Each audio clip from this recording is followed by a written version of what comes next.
दोस्तों आप देख रहे हैं ओटीटी क्रेजीज। आज मैं बात करने वाला हूं आप लोगों से द ग्रेट इंडियन किचन के बारे में। ये मलयालम फिल्म ने करीबन करीबन मुझे शॉक सरप्राइज स्टंट कर दिया है। जैसे सैराट फिल्म देखने के बाद मैं स्टंट हुआ था, जैसे मराठी फिल्म कोर्ट देखने के बाद स्टंट हुआ था, जैसे अंधाधुन देखने के बाद स्टंट हुआ था, वैसे ही ये फिल्म देखकर भी मैं थोड़ा स्टंट हो चुका हूँ, यहाँ तक यानी कि शॉक्ड हो चुका हूँ।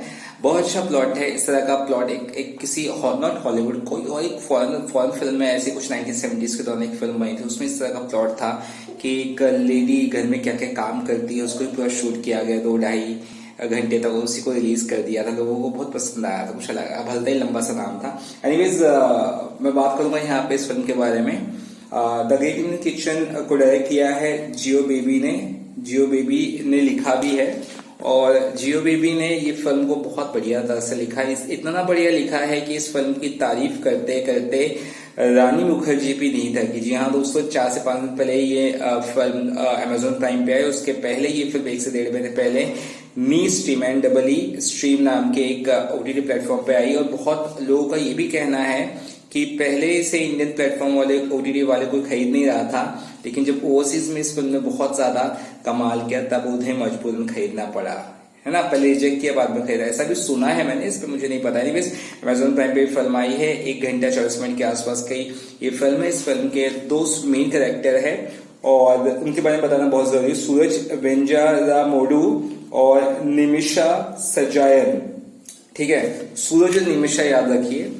तो सूरज शादी करता है निमिषा से। निमिषा एक बॉर्न कहीं ना कहीं उसे डांस करना पसंद रहता है और शादी के बाद ऐसा कहा जाता है कि बोलते ना लड़कियों को अपने पति की सुननी है, उनके हिसाब से चलना है। तो एक ये ऑर्थोडॉक्स परिवार रहता है, दिखाया है केरला का, कि मतलब वो काम करने नहीं देना चाहता है कि उसकी बहू काम करे और पैसे कमाए, इस तरह से कुछ भी। तो जब उनके इच्छाओं के बावजूद जब उसकी वाइफ फॉर्म भरती है भरतनाट्यम कोई डांस में कुछ तो कहीं भरती है इंस्टीट्यूट में, तो वहां पे वो सिलेक्ट हो जाती है। लेकिन उसका पति भी मना करता है, उसका ससुर भी मना करता है निमिषा का।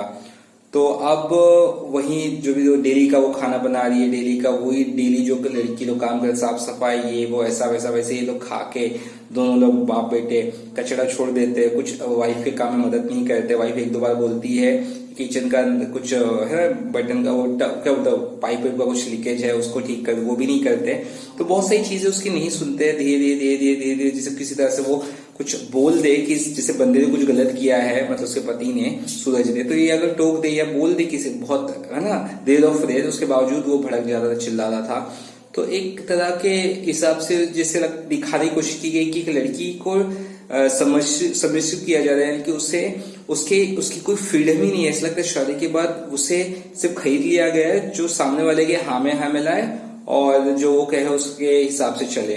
तो at the end of the day 1 घंटा, पूरा 1 घंटा 1.25 घंटा मेकर ने उसके डेली के काम को दिखाया और उसके अंदर की जो फ्रस्ट्रेशन है, एग्रेशन है, उसको दिखाने की कोशिश की गई है। उसके बाद जो वो करती है ये बंदी, वो तो बहुत शॉकिंग है। कैसे अपने पति से क्या लेती है, बदला लेती है, कैसे क्या करती है, कैसे क्या होता है। और मेल डोमिनेंट सोसाइटी में एक बंदा कभी हार नहीं मानता है, तो पता ही है आपको।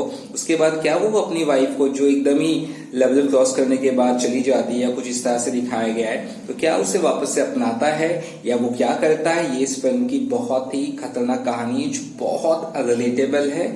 मलयालम फिल्म है लेकिन ये कहीं पे भी इस तरह की चीजें रिलेटेबल है दोस्तों, क्योंकि ऐसी फिल्म बन रही है तो ऐसी चीजें रिलेटेबल है। बहुत शॉकिंग टेल है, बहुत आपको समझेगा नहीं, स्टार्टिंग में थोड़ी हटके फिल्म है, लेकिन मैं यही कहूंगा it's a worth watch, go for it. और मेरी तरफ से इस फिल्म को 4.5 star out of 5। I love this film and it is an great film to just मतलब एक अच्छी स्टोरी से इतनी अच्छी फिल्म बन सकती है वो दिखाने की कोशिश की गई है। और ना कहे भी बहुत कुछ दिखा दिया डायरेक्टर ने, तो लिखाई से और डायरेक्शन से वो बहुत अच्छा लगा। हाँ, कुछ चीजों के बारे में मिस नहीं कर सकता हूँ। इसका सिनेमेटोग्राफी बहुत प्यारे शॉट्स है, close shots, long shot close shots ही है। और इसके अलावा जो एडिटिंग है ये बहुत अच्छी है। एडिटिंग और सिनेमेटोग्राफी दो बहुत ही खतरनाक है और म्यूजिक उस पर बहुत सिंपल सादा जो भी ये लग रहा है, बट एडिटिंग और दूसरा सिनेमेटोग्राफी बहुत खतरनाक है। एक ग्रेट फिल्म और मेहनत हर तरह से की गई, इवन म्यूजिक भी मेहनत की गई है। Go for this film, you will definitely going to love it. और वीडियो अच्छा लगा तो शाम को सब्सक्राइब करना ना भूलिए, ये अमेजोन प्राइम पे आप देख सकते हैं।